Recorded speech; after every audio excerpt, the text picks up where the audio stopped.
성도 여러분, 솔직하게 여쭙겠습니다. 기도하려고 눈을 감았는데 아무 말도 나오지 않았던 적이 있으십니까? 하나님께 무슨 말씀을 드려야 할지 몰라 한숨만 쉬다가 자리에서 일어난 적은 없으십니까? 다른 분들의 기도를 들으면 더 작아질 때도 있습니다. 저 권사님은 어쩌면 저렇게 막힘없이 기도하실까? 저 집사님은 성경 말씀도 잘 인용하고 오랫동안 기도하는데 나는 왜 몇 마디밖에 못할까? 그러다가 어느 순간 이런 생각까지 듭니다. 나는 기도를 못해. 그런데 여러분, 괜찮습니다. 정말 괜찮습니다. 하나님께서는 유창한 문장을 기다리시는 분이 아닙니다. 하나님은 떨리는 마음을 보십니다. 말이 끊어진 자리에서도 우리를 아십니다. 눈물만 흐르는 순간에도 이미 듣고 계십니다. 오늘은 기도가 막힐 때 누구나 드릴 수 있는 아주 짧은 기도 7가지를 나누려 합니다. 길지 않습니다. 어려운 말도 없습니다. 그러나 이 짧은 기도들이 굳게 닫힌 마음의 문을 열고 멀게만 느껴졌던 하나님을 다시 가까이 만나게 할 것입니다. 이 말씀이 꼭 필요한 분이 떠오르신다면 영상을 나누어 주십시오. 구독과 좋아요도 하나님의 위로가 더 많은 분께 전해지는데 귀한 힘이 됩니다. 끝까지 함께 해보십시오. 7번째 기도에 이르면 왜 짧은 기도가 때로는 긴 기도보다 더 깊은지 알게 되실 것입니다. 74 되신 한 권사님이 계셨습니다. 그분은 오랫동안 새벽 기도를 섬기셨습니다. 교회에서는 기도를 참 잘하시는 분으로 알려져 있었습니다. 누가 병원에 입원하면 권사님께 기도를 부탁했고 자녀 문제로 속상한 일이 생긴 성도들도 권사님을 찾아왔습니다. 그런데 권사님 마음속에는 아무도 모르는 두려움이 있었습니다. 나는 기도를 잘하지 못해. 사람들은 은혜롭다고 했지만 정작 본인은 늘 부족하다고 생각했습니다. 더 길게 해야 할 것 같았습니다. 더 아름다운 말을 골라야 할 것 같았습니다. 기도 중간에 말이 막히면 하나님께 죄송한 마음까지 들었습니다. 그러던 어느 늦가을 저녁이었습니다. 권사님은 남편과 조용히 저녁을 먹고 있었습니다.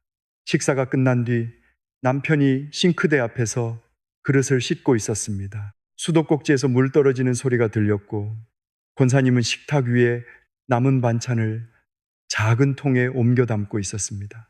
그때였습니다. 금속 대야가 바닥에 떨어지는 요란한 소리가 났습니다. 곧이어 남편의 몸이 싱크대 옆으로 무너졌습니다. 권사님이 달려가 보니 남편은 눈을 감은 채 아무 대답도 하지 못했습니다. 얼굴은 하얗게 질려 있었습니다. 권사님은 떨리는 손으로 구급차를 불렀습니다. 잠시 뒤 좁은 골목을 붉은 불빛이 번쩍이며 채웠습니다. 구급대원의 무전기 소리와 들것바퀴가 현관턱을 넘는 소리가 뒤섞였습니다. 권사님은 외투단추도 제대로 잠그지 못한 채 구급차에 올라탔습니다. 응급실 복도는 차가웠습니다. 소독약 냄새가 코를 찔렀고 천장의 형광등 하나는 미세하게 깜빡이고 있었습니다. 멀리서 의료진이 뛰어가는 발소리가 들렸습니다. 권사님은 차가운 플라스틱 의자에 혼자 앉았습니다. 기도해야 한다고 생각했습니다. 평생 기도해온 사람이었으니까요. 하나님 아버지, 지금 저희 남편이 갑자기 쓰러져서 응급실에 들어갔사오니 그동안 저희 가정을 지켜주신 은혜를 생각하며 간절히 구하옵기는 그렇게 시작하려고 했습니다. 그런데 말이 나오지 않았습니다. 머릿속이 하얘졌습니다. 손끝이 떨렸고 입술은 굳었습니다. 눈물만 떨어졌습니다. 평생 다른 사람을 위해 기도해 주던 권사님이 정작 가장 절박한 순간에는 한 문장도 이어가지 못했습니다. 한참 뒤 권사님의 입에서 겨우 한마디가 흘러나왔습니다. 하나님 도와주세요. 그게 전부였습니다. 성경 구절도 없었습니다. 아름다운 표현도 없었습니다. 상황을 자세히 설명하지도 못했습니다. 하나님 도와주세요. 그 짧은 부름밖에는 아무것도 드릴 수 없었습니다. 권사님은 두 손을 꼭 모은 채 그 말을 다시 드렸습니다. 하나님 도와주세요. 그런데 그 순간 이상한 일이 일어났습니다. 형광등은 여전히 깜빡였고 소독약 냄새도 그대로였습니다. 수술실 문은 닫혀 있었고 의사의 설명도 아직 듣지 못했습니다.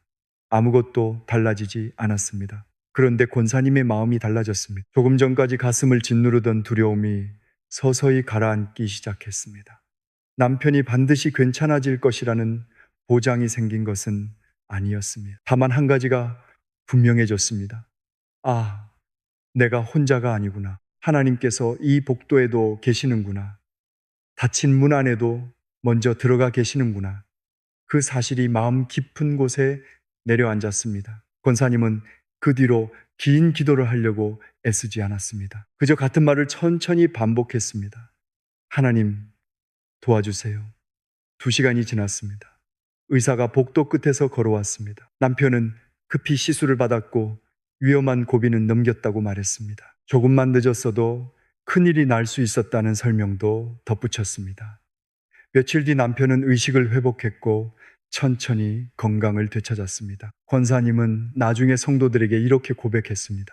평생 길게 기도해야 하나님께서 들으시는 줄 알았습니다. 그런데 응급실 복도에서 드린 그 짧은 기도가 제 인생에서 가장 진실한 기도였습니다. 그날 저는 처음 알았습니다. 기도는 말을 잘하는 것이 아니라 하나님께 마음을 내어 드리는 것이라는 사실을 말입니다. 예수님께서는 마태복음 6장 7절과 8절에서 말씀하셨습니다. 또 기도할 때에 이방인과 같이 중언부언하지 말라. 그들은 말을 많이 하여야 들으실 줄 생각하느니라. 그러므로 그들을 본받지 말라. 구하기 전에 너희에게 있어야 할 것을 하나님 너희 아버지께서 아시느니라. 하나님께서는 이미 알고 계십니다. 우리가 무엇 때문에 떨고 있는지, 어떤 이름을 마음에 품고 있는지, 무슨 말을 하려다가 삼켰는지 알고 계십니다. 그러므로 기도는 하나님께 새로운 정보를 알려드리는 시간이 아닙니다. 기도는 하나님께 돌아가는 시간입니다. 내 힘으로 버티던 손을 놓고 하나님의 손을 붙드는 것입니다. 말이 짧아도 괜찮습니다.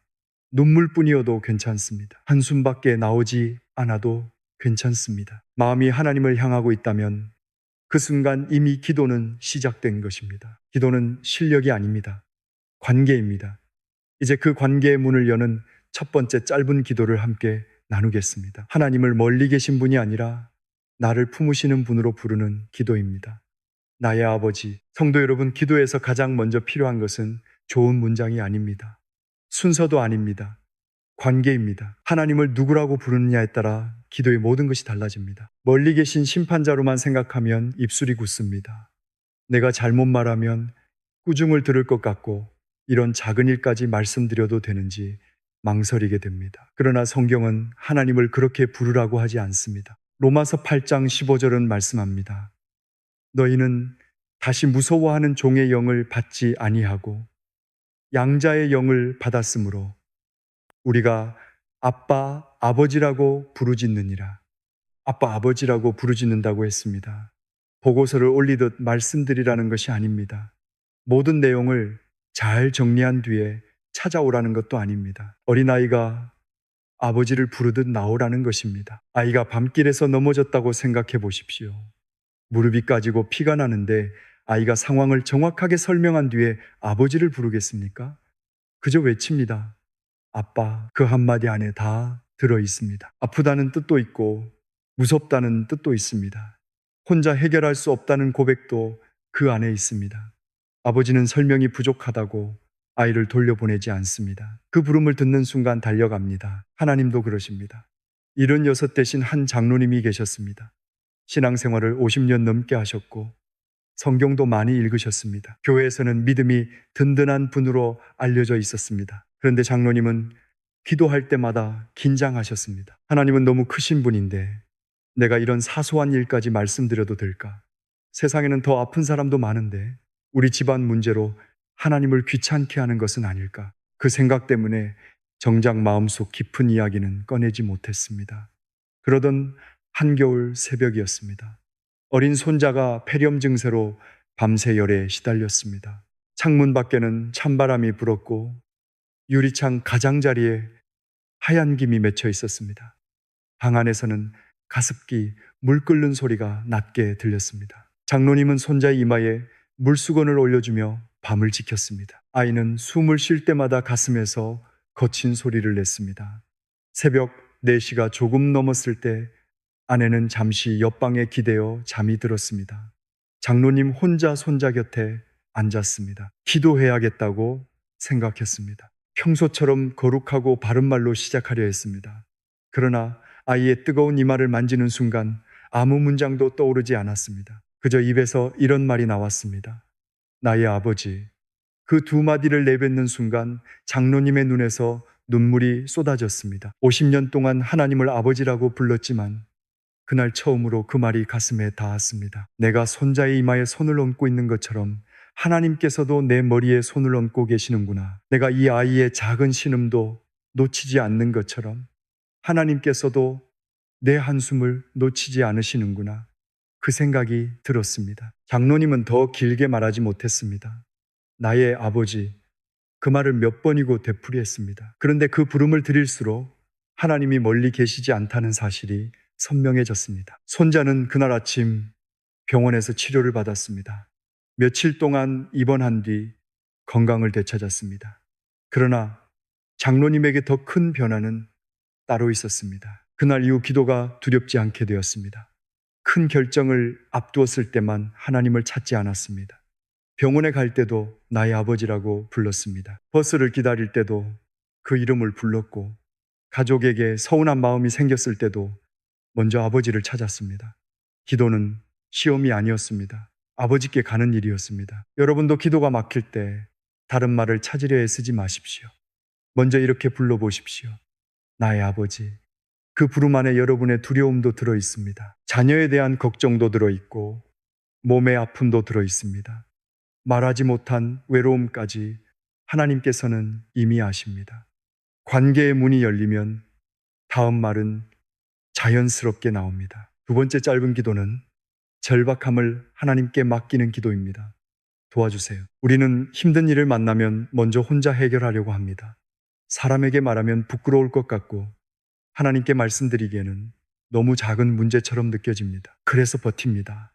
이를 악물고 견딥니다. 그러나 버티는 것이 언제나 믿음은 아닙니다. 시편 50편 15절에서 하나님께서는 말씀하십니다. 환난 날에 나를 부르라. 내가 너를 건지리니 네가 나를 영화롭게 하리로다. 하나님께서는 환난 날에 혼자 해결하라고 하지 않으셨습니다. 나를 부르라고 하셨습니다. 부르는 것이 믿음입니다. 도와달라고 말하는 것이 하나님을 의지하는 것입니다. 63 되신 한 집사님이 작은 식당을 운영하고 계셨습니다. 동네에서 15년 넘게 자리를 지킨 식당이었습니다. 그런데 경기가 어려워지면서 손님이 눈에 띄게 줄었습니다. 저녁 장사를 마친 뒤에도 테이블 절반은 깨끗한 채로 남아 있었습니다. 냉장고 돌아가는 소리만 주방을 채웠습니다. 밀린 임대료 고지서와 식자재 대금이 계산대 서랍 안에 차곡차곡 쌓였습니다. 집사님은 가족에게도 제대로 말하지 못했습니다. 아내가 걱정할까봐 괜찮은 척했고 자녀들이 도와주겠다고 나설까봐 웃으며 넘겼습니다. 그러나 밤이 되면 잠을 이루지 못했습니다. 어느 날 새벽 집사님은 일찍 눈을 떴습니다. 창밖에는 비가 내리고 있었습니다.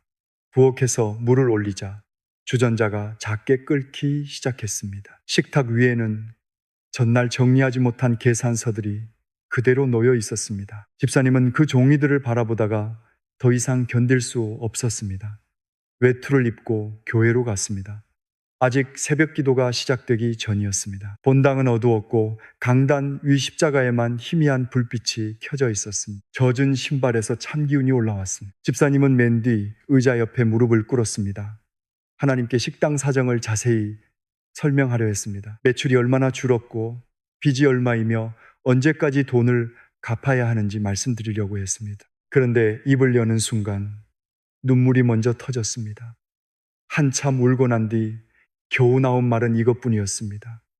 하나님 도와주세요.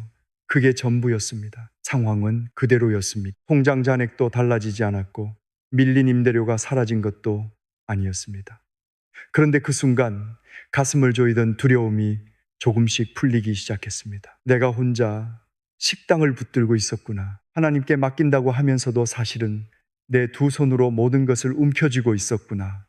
집사님은 그 사실을 깨달았습니다. 그날 이후 매일 새벽 같은 자리에 나와 짧게 기도했습니다. 하나님 도와주세요. 첫 며칠은 눈물만 났습니다. 시간이 조금 지나자 다른 말도 나오기 시작했습니다. 아내에게 미안한 마음, 직원들을 걱정하는 마음 실패할까? 두려운 마음을 하나씩 하나님께 말씀드릴 수 있었습니다.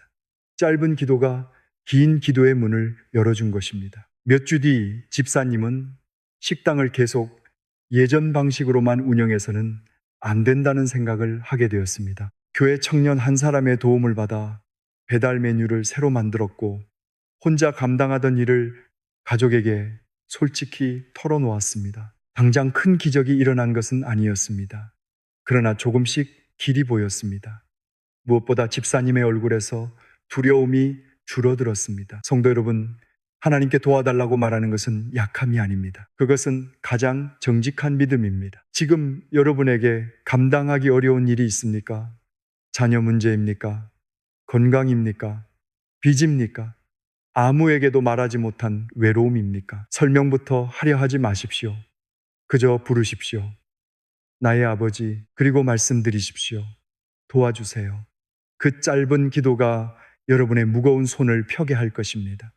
하나님께서 이미 그 손을 붙들고 계셨다는 사실을 알게 할 것입니다. 세 번째 짧은 기도는 막힌 담을 허무는 기도입니다. 용서하세요. 기도가 막히는 데에는 여러 이유가 있습니다. 너무 지쳐서 말이 나오지 않을 때도 있고, 응답이 더디게 느껴져 마음이 식을 때도 있습니다. 근데 가장 깊고 오래 기도의 문을 막는 것은 죄책감입니다. 내가 이런 사람인데 어떻게 하나님 앞에 나아가겠어? 또 같은 실수를 했는데 하나님께서 나를 받아주실까? 지난번에도 잘못했다고 말씀드렸는데 이번에도 똑같이 넘어졌으니 이제는 하나님께서도 실망하셨을 거야. 이런 생각이 들면 우리는 하나님께 가까이 가기보다 숨으려 합니다. 예배는 드리지만 마음은 뒤로 물러납니다. 찬양은 부르지만 하나님과 눈을 마주치지 못합니다. 기도를 시작해도 겉도는 말만 반복하게 됩니다. 그러나 성도 여러분, 죄를 지었기 때문에 하나님께 갈 수 없는 것이 아닙니다. 죄를 지었기 때문에 더욱 하나님께 가야 합니다. 이사야 1장 18절은 말씀합니다. 여호와께서 말씀하시되 오라 우리가 서로 변론하자. 너희의 죄가 주홍 같을지라도 눈과 같이 희어질 것이요 진홍같이 붉을지라도 양털같이 희게 되리라. 하나님께서는 멀리 서서 깨끗해진 뒤에 오라고 하지 않으십니다. 오라고 하십니다. 있는 모습 그대로 나오라고 하십니다. 숨기지 말고 가져오라고 하십니다. 우리가 스스로 씻을 수 없게 하나님께서 씻어주시겠다고 약속하신 것입니다. 요한일서 1장 9절도 말씀합니다. 만일 우리가 우리 죄를 자백하면 그는 미쁘시고 의로우사 우리 죄를 사하시며 우리를 모든 불의에서 깨끗하게 하실 것이요 자백하면 된다고 했습니다. 잘 설명해야 한다고 하지 않았습니다. 감정을 충분히 끌어올려야 한다고도 하지 않았습니다. 하나님 앞에서 솔직하게 인정하면 됩니다. 용서하세요. 그 짧은 고백이면 시작할 수 있습니다. 58 대신 한 집사님이 계셨습니다. 몇 해 전 부모님의 유산을 정리하는 과정에서 형제들과 큰 다툼이 있었습니다. 특히 나이 많은 언니에게 해서는 안 될 말을 쏟아냈습니다. 언니는 평생 자기만 생각했잖아. 부모님 일도 내가 다 했는데 이제 와서 무슨 권리가 있어. 분노에 휩싸여 내뱉은 말이었습니다. 전화는 거칠게 끊겼고 그날 이후 두 사람은 연락하지 않았습니다. 처음에는 집사님도 억울했습니다. 내가 틀린 말 한 것도 아니라고 자신을 달랬습니다. 그러나 시간이 지나자 그 말들이 마음에 남았습니다. 식사하다가도 언니의 떨리던 목소리가 떠올랐고 예배 중 가족을 사랑하라는 말씀이 나오면 가슴이 답답해졌습니다. 기도하려고 하면 그날 일이 먼저 떠올랐습니다. 하나님 아버지, 오늘도 은혜를 주셔서 감사합니다. 입으로는 그렇게 말했지만 마음 한쪽에서는 다른 목소리가 들렸습니다. 너는 언니에게 그런 말을 해놓고 무슨 기도를 하니? 집사님은 점점 기도를 피했습니다. 새벽에 눈을 떠도 이불을 뒤집어 썼습니다. 교회에 가서는 다른 사람들과 함께 기도하는 척했지만 마음 깊은 곳은 굳게 닫혀 있었습니다. 그렇게 거의 3년이 흘렀습니다. 어느 늦가을 밤이었습니다. 집사님은 식구들이 모두 잠든 뒤 부엌 식탁에 혼자 앉아 있었습니다. 식탁 위에는 마시다 남은 보리차 한 잔이 놓여 있었습니다. 벽식의 초침 소리가 유난히 크게 들렸고 바닥에는 새벽 찬 기운이 올라왔습니다. 잠이 오지 않았습니다. 집사님은 식탁 한쪽에 놓인 성경을 펼쳤습니다. 읽으려고 정한 곳도 아니었습니다. 손이 가는 대로 펼쳤는데 요한일서 말씀이 눈에 들어왔습니다. 만일 우리가 우리 죄를 자백하면 그 문장에서 더 읽지 못했습니다. 자백하면. 집사님은 그동안 하나님께 자백하지 않았다는 사실을 깨달았습니다. 미안한 마음은 있었지만 인정하지 않았습니다. 후회는 했지만 변명도 함께 붙들고 있었습니다. 하나님께 나아가지 않은 채 스스로를 벌주고 있었습니다. 집사님은 의자에서 내려와 차가운 바닥에 무릎을 꿇었습니다. 입술을 열었지만 말이 나오지 않았습니다. 목이 메었고 눈물이 식탁 아래로 떨어졌습니다. 한참 뒤 겨우 한마디를 드렸습니다. 하나님 용서하세요. 그게 전부였습니다. 언니가 먼저 심한 말을 했다는 설명도 하지 않았습니다. 자신이 얼마나 힘들었는지 변명하지도 않았습니다. 그저 자신이 상처를 주었다는 사실을 하나님 앞에 내려놓았습니다. 용서하세요. 다시 고백했습니다. 그 순간 집사님은 3년 동안 가슴 위에 올려져 있던 무거운 돌 하나가 굴러 내려가는 것 같았다고 했습니다. 바닥은 여전히 차가웠습니다. 벽시계 소리도 그대로였습니다. 그런데 이상하게 마음 한가운데 따뜻한 기운이 번졌습니다. 하나님께서 기다리고 계셨구나. 내가 돌아오기만 기다리셨구나. 그날 이후 집사님은 며칠 동안 같은 기도를 드렸습니다. 하나님 용서하세요. 그리고 언니에게 연락할 용기를 달라고 구했습니다. 마침내 어느 오후 떨리는 손으로 전화를 걸었습니다. 신호가 몇 번 울린 뒤 언니가 전화를 받았습니다. 두 사람 모두 한동안 아무 말도 하지 못했습니다. 집사님이 먼저 입을 열었습니다. 언니, 그때 내가 한 말이 너무 잘못됐어. 미안해. 전화기 너머에서 언니의 울음소리가 들렸습니다. 언니도 미안했다고 말했습니다. 두 사람은 오래 울었습니다. 모든 문제가 한순간에 해결된 것은 아니었습니다. 유산 문제에 대한 생각도 여전히 달랐습니다. 그러나 막힌 담은 무너졌습니다. 하나님 앞에서 용서하세요 라고 말할 수 있었기에 사람 앞에서도 미안해라고 말할 수 있었습니다. 성도 여러분, 회개는 자신을 때리는 일이 아닙니다. 하나님께 돌아가는 일입니다. 회개는 죄책감 속에 오래 머무는 것이 아니라 그 죄책감을 들고 아버지께 가는 것입니다. 3년을 피해 다녔어도 괜찮습니다. 10년을 멀리했어도 돌아갈 수 있습니다. 하나님께서는 돌아오는 발걸음을 외면하지 않으십니다. 기도가 막혀 있다면 너무 많은 말을 만들려 하지 마십시오. 나의 아버지, 도와주세요. 용서하세요. 지금까지 3가지 짧은 기도를 나누었습니다. 첫 번째는 하나님과의 관계를 여는 기도였습니다. 두 번째는 혼자 감당하던 짐을 내려놓는 기도였습니다. 세 번째는 죄책감의 담을 허물고 다시 아버지께 돌아가는 기도였습니다. 이 3가지 말만으로도 기도의 문은 다시 열릴 수 있습니다. 그런데 아직 4가지가 남아 있습니다. 하나님을 의무가 아니라 사랑으로 만나게 하는 기도, 문제에서 하나님께로 시선을 돌리는 기도, 내 뜻을 내려놓는 기도, 그리고 아무것도 손에 남지 않았을 때에도 영혼을 붙들어주는 마지막 고백이 남아 있습니다. 특별히 마지막 기도는 많은 것을 잃었다고 느끼는 분들에게 깊은 위로가 될 것입니다. 그러니 조금만 더 함께 가보십시오. 다음은 메마른 신앙에 다시 온기를 불어넣는 짧은 고백입니다. 하나님, 사랑해요. 4번째 짧은 기도는 메마른 마음을 다시 깨우는 기도입니다. 사랑해요. 성도 여러분, 우리는 하나님께 많은 것을 구합니다. 건강을 지켜달라고 기도하고 자녀의 길을 열어달라고 기도합니다. 해결되지 않는 문제를 붙들고 도와달라고 부르짖습니다. 그런데 하나님께 사랑한다고 고백한 것은 언제였습니까? 하나님 사랑해요. 이 말이 낯설게 느껴지는 분도 계실 것입니다. 자녀나 손주에게는 사랑한다고 말하면서도 하나님께는 좀처럼 그 고백이 나오지 않습니다. 하나님을 믿고 섬기지만 사랑한다는 말은 괜히 어색합니다. 신명기 6장 5절은 말씀합니다. 너는 마음을 다하고 뜻을 다하고 힘을 다하여 네 하나님 여호와를 사랑하라. 완벽한 감정을 만들어내라는 뜻이 아닙니다. 지금 내게 있는 마음을 숨기지 말고 하나님께 드리라는 말씀입니다. 마음이 뜨겁다면 뜨거운 대로 드리십시오. 메말라 있다면 메마른 모습 그대로 나오십시오. 사랑이 느껴지지 않을 때에도 고백할 수 있습니다. 하나님 사랑하고 싶어요. 하나님 제 마음은 차갑지만 그래도 사랑해요. 그 고백에서 다시 시작하면 됩니다. 67 대신 한 권사님이 계셨습니다. 신앙생활을 40년 가까이 하셨습니다. 주일 예배를 빠지는 법이 없었고 새벽 기도와 봉사도 성실히 감당했습니다. 사람들은 권사님을 믿음 좋은 분이라고 했습니다. 그러나 권사님의 속마음은 달랐습니다. 어느 순간부터 모든 것이 의무가 되었습니다. 새벽에 울리는 알람을 끄고 교회에 갈 때면 기쁨보다 피로가 먼저 밀려왔습니다. 주방 봉사를 하면서도 오늘은 왜 사람이 이렇게 적으냐는 불평이 생겼습니다. 찬양을 불러도 가사가 마음에 들어오지 않았습니다. 입술은 하나님을 높였지만 마음은 멀리 있었습니다.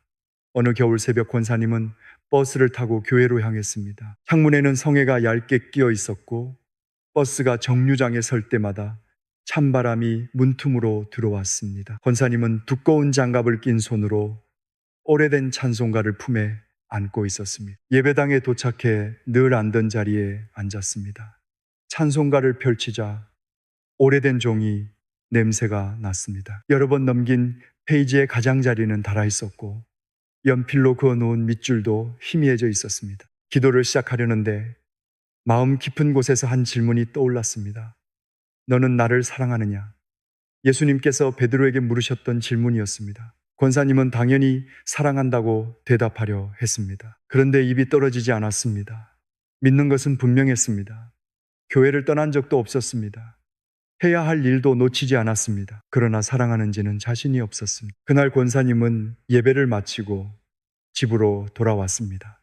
가족들이 아직 잠든 이른 시간이었습니다. 방 안에는 창문 틈으로 푸른 새벽빛이 들어왔습니다. 권사님은 침대 곁에 앉아 두 손을 모았습니다. 그리고 아주 어색한 목소리로 말했습니다.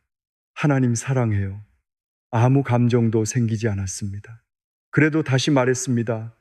하나님 잘 모르겠지만 사랑해요. 세 번째 고백을 드릴 때 눈물이 한 방울 떨어졌습니다. 그 뒤로는 눈물을 막을 수 없었습니다. 오랫동안 의무 속에 눌려있던 마음이 조금씩 풀어졌습니다. 권사님은 깨달았습니다. 나는 하나님을 위해 많은 일을 했지만 하나님과 함께 머무는 일은 잊고 있었구나. 섬김은 계속했지만 사랑한다고 말하는 것은 오래 멈추고 있었구나. 그날 이후 권사님은 아침마다 같은 고백을 드렸습니다. 하나님 사랑해요. 처음 일주일은 여전히 어색했습니다. 한 달쯤 지나자 찬양의 가사가 다시 마음에 들어오기 시작했습니다. 예배 중 하나님의 사랑을 노래하는데 가슴이 뜨거워졌습니다. 해야 하니까 드리던 예배가 기다리는 예배로 바뀌었습니다. 사람을 대하는 모습도 달라졌습니다. 봉사자가 늦게 와도 전처럼 날카롭게 말하지 않았습니다. 실수한 사람을 보면 책망하기 전에 자신의 메마름을 먼저 떠올렸습니다. 하나님께 드린 사랑의 고백이 사람을 대하는 태도까지 바꾸어 놓은 것입니다. 성도 여러분, 사랑은 감정이 생길 때까지 기다리는 것이 아닙니다. 먼저 고백하는 것입니다. 입술로 시작한 사랑이 굳었던 마음을 깨웁니다. 오늘 이렇게 말씀드려 보십시오. 나의 아버지 사랑해요. 느껴지지 않아도 괜찮습니다. 하나님께서는 서툰 고백을 외면하지 않으십니다. 다섯 번째, 짧은 기도는 문제에 붙들린 시선을 하나님께로 돌리는 기도입니다. 감사해요. 데살로니가전서 5장 18절은 말씀합니다. 범사에 감사하라. 이것이 그리스도 예수 안에서 너희를 향하신 하나님의 뜻이니라. 범사에 감사하라는 말씀이 때로는 부담스럽게 들립니다. 아픈데 어떻게 감사합니까? 자녀 때문에 밤잠을 이루지 못하는데 무엇을 감사하라는 말입니까? 검사 결과를 기다리며 두려운데 감사가 어떻게 나옵니까? 성경은 아픔 자체를 좋은 일이라고 말하지 않습니다.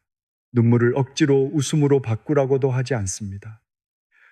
범사의 감사는 상황이 좋아서 드리는 감사가 아닙니다. 그 상황 안에도 하나님께서 함께 계시다는 사실에 대한 감사입니다. 예수 나옵 되신 한 장로님이 건강검진을 받았습니다. 의사는 검사 결과를 한참 바라보다가 정밀검사가 필요하다고 말했습니다. 좋지 않은 가능성도 있으니 조직검사를 받아야 한다고 했습니다. 그날부터 장로님의 마음은 무너졌습니다. 식사를 해도 맛을 느끼지 못했습니다. 밤에는 천장만 바라보았습니다. 혹시 큰 병이면 어떻게 하나? 아내를 혼자 두게 되면 어쩌나? 자녀들에게 짐이 되지는 않을까? 검사날 아침 병원 창밖에는 비가 내리고 있었습니다. 유리창을 두드리는 빗소리가 진료실까지 들렸습니다. 복도 자판기에서 뽑은 커피 냄새가 났지만 장로님은 한 모금도 마시지 못했습니다. 대기실 의자에 앉아 번호가 불리기를 기다렸습니다. 손바닥에는 식은땀이 맺혔습니다. 기도해야 한다고 생각했지만 머릿속에는 나쁜 결과만 떠올랐습니다. 그때 장로님은 아주 천천히 말했습니다. 하나님 감사해요. 솔직히 감사할 마음은 없었습니다. 그래도 다시 고백했습니다. 무슨 결과가 나오든 오늘도 함께 계시니 감사해요. 제 곁에 아내가 있고 자녀들이 있으니 감사해요. 여기까지 살아오게 하신 은혜를 잊지 않게 해주셔서 감사해요.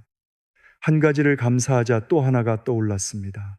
지난밤 잠들 수 있었던 것, 병원을 찾아올 힘이 남아있는 것, 검사를 받을 기회가 있다는 것까지 감사하게 되었습니다. 두려움이 완전히 사라진 것은 아니었습니다. 그러나 두려움만 보이지는 않았습니다. 문제보다 크신 하나님이 다시 보이기 시작했습니다. 며칠 뒤 결과를 들으러 가는 날에도 장로님은 같은 기도를 드렸습니다. 검사 결과는 초기 단계의 병변이 발견되었으나 치료가 가능하다는 것이었습니다. 장로님은 안도의 눈물을 흘렸습니다. 그러나 나중에 이렇게 고백했습니다. 결과가 좋아서 감사한 것만은 아니었습니다. 결과를 알기 전 대기실에서 이미 감사가 시작됐습니다. 그때 하나님께서 결과와 상관없이 저와 함께 계신다는 것을 알았습니다. 이것이 감사의 능력입니다. 감사는 하나님을 움직이기 위한 거래가 아닙니다. 감사하면 반드시 좋은 결과를 주신다는 조건도 아닙니다. 감사는 흔들리는 내 시선을 다시 하나님께 돌리는 믿음의 고백입니다. 상황이 그대로여도 감사할 수 있습니다. 하나님이 그대로 계시기 때문입니다. 오늘 마음을 짓누르는 일이 있습니까? 억지로 괜찮은 척하지 마십시오. 아프다고 말씀드리십시오. 두렵다고 고백하십시오. 그리고 그 자리에서 아주 작은 감사 하나를 찾아보십시오. 오늘도 숨쉬게 하시니 감사해요. 울 수 있는 마음이 남아있으니 감사해요. 혼자가 아니니 감사해요. 그 짧은 고백이 캄캄한 방에 작은 등불을 켤 것입니다. 모든 어둠이 한꺼번에 사라지지는 않아도 다음 한 걸음을 내디딜 만큼의 빛은 비추어 줄 것입니다.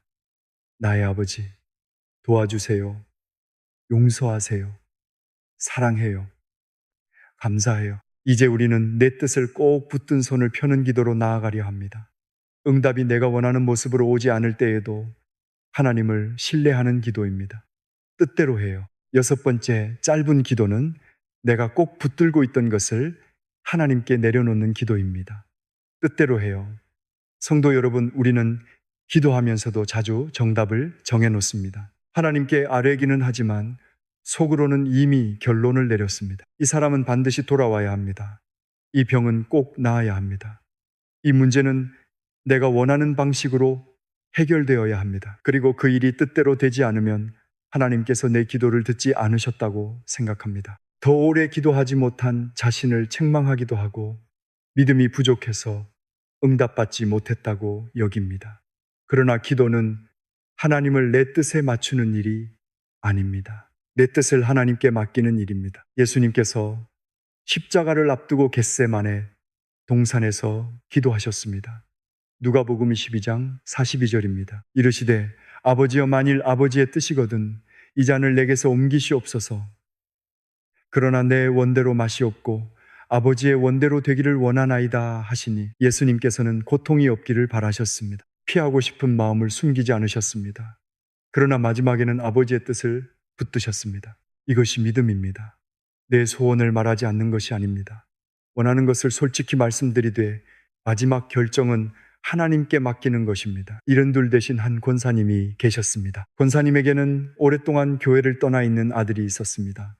젊은 시절에는 어머니를 따라 예배도 잘 드리던 아들이었습니다. 그런데 사업에 실패한 뒤 마음이 거칠어졌습니다. 교회 이야기를 꺼내면 표정부터 굳었습니다. 하나님 이야기는 하지 말라며 전화를 끊는 날도 있었습니다. 권사님은 아들을 위해 매일 기도했습니다. 하나님, 우리 아들을 당장 돌아오게 해주세요. 이번 주에는 꼭 교회에 나오게 해주세요. 더 이상 방황하지 않게 해주세요. 기도는 간절했습니다. 그러나 시간이 갈수록 마음은 더 조급해졌습니다. 아들이 예배에 나오지 않는 주일이면 하루 종일 낙심했습니다. 전화 한 통이 오지 않으면 무슨 일이 생긴 것은 아닌지 밤새 잠을 이루지 못했습니다. 어느 겨울 저녁이었습니다. 권사님은 식탁 위에 아들이 좋아하던 반찬을 올려놓았습니다. 혹시 들를까 싶어 미역국도 데웠습니다. 그러나 밤이 깊어도 현관문은 열리지 않았습니다. 냄비에서는 더 이상 김이 나지 않았고 식탁 위 국그릇 가장자리에는 얇은 기름막이 생겼습니다. 거실 창문에는 차가운 바람이 부딪혔습니다. 권사님은 휴대전화를 들었다 놓았습니다. 다시 전화하면 아들이 화를 낼 것 같았습니다. 그렇다고 아무것도 하지 않고 기다리자니 가슴이 타들어갔습니다. 권사님은 아들의 빈자리를 바라보다가 조용히 무릎을 꿇었습니다. 처음에는 늘 하던 기도를 드렸습니다. 하나님, 우리 아들을 빨리 돌아오게 해주세요. 그런데 그날은 마음속에서 이런 생각이 들었습니다. 네가 원하는 때와 내가 일하는 때가 다를 수도 있지 않겠느냐. 권사님은 한참 동안 아무 말도 하지 못했습니다. 자신이 아들을 하나님보다 더 강하게 붙들고 있었다는 사실을 깨달았습니다. 아들이 변하기를 기도했지만 사실은 자신이 원하는 모습으로 바뀌기만을 기다리고 있었습니다. 권사님은 떨리는 목소리로 말했습니다. 하나님, 제 뜻대로 하지 마시고 뜻대로 해요. 말을 꺼내는 순간 눈물이 흘렀습니다. 마치 아들의 손을 놓아버리는 것 같아 두려웠습니다. 그래서 다시 기도했습니다. 제가 포기하는 것이 아닙니다. 하나님께 맡기는 것입니다. 제가 아들보다 더 사랑할 수 없다는 것을 믿습니다. 뜻대로 해요. 그날 아들이 돌아온 것은 아니었습니다. 아들의 태도가 갑자기 부드러워진 것도 아니었습니다. 그러나 권사님의 마음에서 조급함이 조금씩 빠져나가기 시작했습니다. 전처럼 매일 아들을 몰아붙이지 않았습니다. 교회에 나오라는 말부터 꺼내지 않았습니다. 대신 밥은 잘 먹고 있는지, 몸은 아프지 않은지 물었습니다. 아들은 처음에는 짧게 대답했습니다. 괜찮아, 바빠, 나중에 전화할게. 그것뿐이었습니다.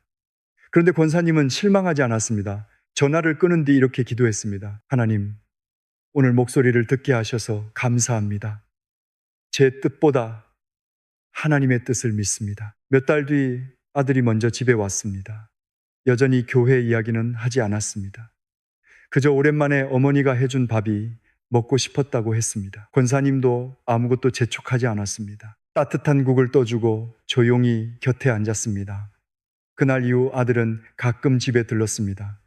그리고 어느 날 조심스럽게 말했습니다. 엄마, 요즘은 나한테 왜 교회 가라는 말 안 해? 권사님은 웃으며 대답했습니다. 너보다 하나님을 더 믿기로 했어. 그 말에 아들은 한동안 아무 대답도 하지 않았습니다. 그러나 그날 이후 어머니가 기도하는 것을 전처럼 싫어하지 않았습니다.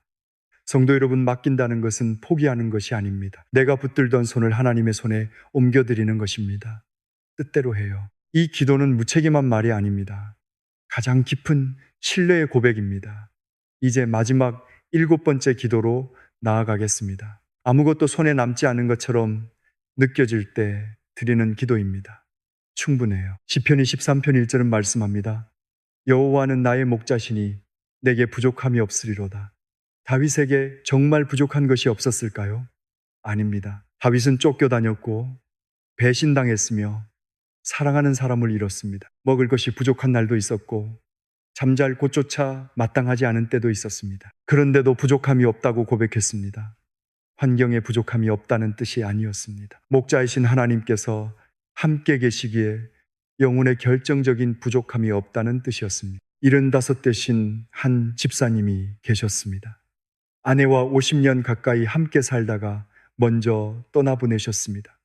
아내가 세상을 떠난 뒤 집안의 모든 것이 달라졌습니다. 아침에 일어나도 말을 건넬 사람이 없었습니다. 시장에 다녀와 문을 열어도 반겨주는 목소리가 들리지 않았습니다.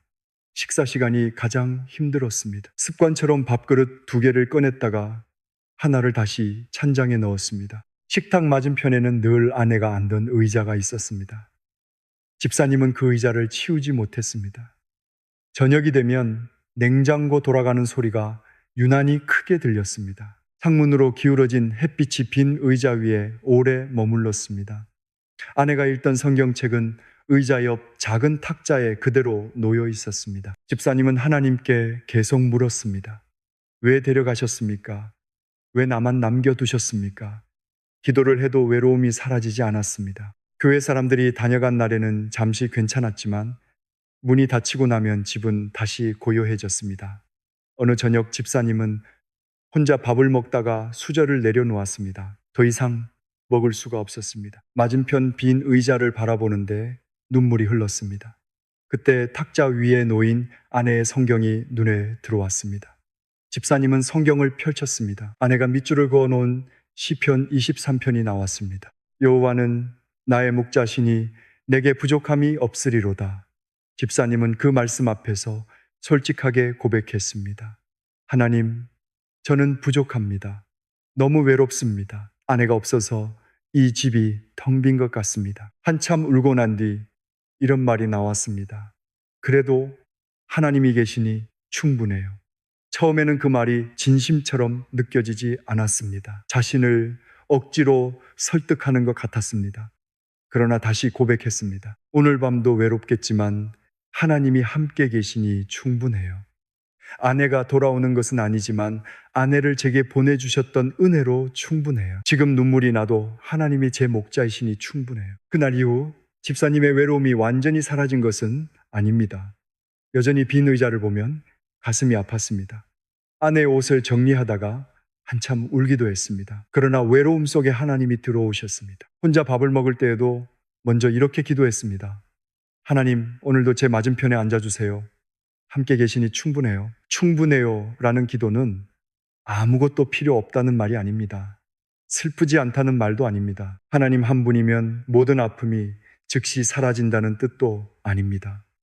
아픔보다 하나님이 더 깊이 계신다는 고백입니다. 내 손에 없는 것을 바라보며 무너지지 않고 지금도 나를 붙들고 계신 분을 바라보는 믿음입니다. 성도 여러분, 가진 것이 줄어들었습니까? 건강을 잃으셨습니까? 사랑하는 사람을 떠나보내셨습니까? 계획했던 일이 무너졌습니까? 괜찮다고 억지로 말하지 마십시오. 아프다고 말씀드리십시오. 외롭다고 우십시오. 그리고 눈물 사이로 천천히 고백해 보십시오. 나의 아버지, 도와주세요. 용서하세요. 사랑해요. 감사해요. 뜻대로 해요. 충분해요. 이 7가지 짧은 기도는 문제를 단번에 없애는 주문이 아닙니다. 하나님께로 마음을 돌리는 길입니다. 그 길을 매일 걸을 때 우리의 영혼은 조금씩 달라집니다. 성도 여러분, 이제 이 7가지 기도를 우리의 하루 속에 놓아보겠습니다. 기도는 반드시 조용한 예배당에서만 드리는 것이 아닙니다. 긴 시간을 따로 마련해야만 시작되는 것도 아닙니다. 눈을 뜨는 순간, 병원 문을 들어서는 순간, 자녀의 전화를 기다리는 순간에도 기도할 수 있습니다. 아침에 눈을 떴는데 마음이 막막합니까? 나의 아버지, 그렇게 부르십시오. 몸이 아프고 해결할 수 없는 일이 앞에 있습니까? 도와주세요. 그 한마디면 됩니다. 지난 잘못이 떠올라 하나님 앞에 고개를 들기 어렵습니까? 용서하세요. 숨지 말고 돌아가십시오. 신앙이 메마르고 예배가 의무처럼 느껴집니까? 사랑해요. 마음이 따라오지 않아도 입술로 먼저 고백해 보십시오. 걱정이 모든 생각을 덮고 있습니까? 감사해요. 아주 작은 은혜 하나를 찾아 하나님께 드리십시오. 내가 원하는 대로 일이 풀리지 않아 조급합니까? 뜻대로 해요. 붙들고 있던 손을 펴서 하나님의 손에 맡기십시오. 많은 것을 잃었다고 느껴집니까? 내 곁에 아무도 없는 것 같습니까? 충분해요. 눈물 속에서도 하나님께서 떠나지 않으셨음을 고백하십시오. 이 기도들은 길지 않습니다. 그래서 더 자주 드릴 수 있습니다. 길을 걸으면서도 할 수 있고 약을 먹기 전에도 할 수 있습니다. 자녀에게 서운한 말을 들은 뒤에도 잠들기 전 불을 끄고도 드릴 수 있습니다. 한 번 길게 기도하고 며칠 동안 멀어지는 것보다 짧더라도 계속 하나님을 찾는 것이 좋습니다. 기도는 하나님께 점수를 받는 시간이 아니기 때문입니다. 관계입니다. 어린 자녀가 하루에도 몇 번씩 부모를 부르듯 하나님을 부르는 것입니다. 아버지 도와주세요. 아버지 감사해요. 아버지 오늘도 함께 해주세요. 그 부름이 쌓이면 우리의 마음이 달라집니다. 문제를 바라보는 눈이 달라지고 사람을 대하는 태도도 달라집니다. 무엇보다 혼자가 아니라는 사실을 잊지 않게 됩니다. 이제 잠시 눈을 감고 함께 기도하겠습니다. 나의 아버지, 오늘도 저를 자녀로 불러주시니 감사합니다. 제가 잘해서 받아주신 것이 아니라 사랑으로 품어주셨음을 믿습니다. 도와주세요. 제가 감당하지 못하는 짐을 혼자 붙들고 있었습니다. 말하지 못한 두려움과 걱정을 아버지께 내려놓습니다. 제 손을 붙들어 주십시오. 용서하세요.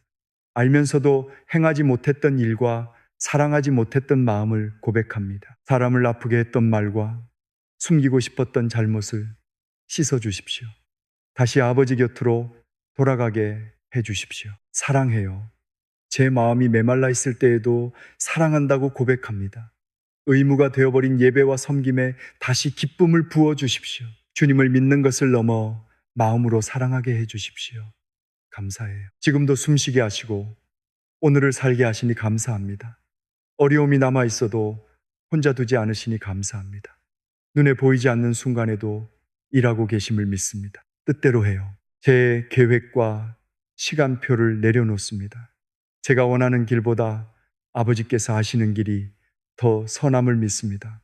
사랑하는 가족과 제 앞날을 주님의 손에 맡깁니다. 충분해요. 가진 것이 부족하고 마음이 외로워도 주님이 함께 계시니 충분합니다.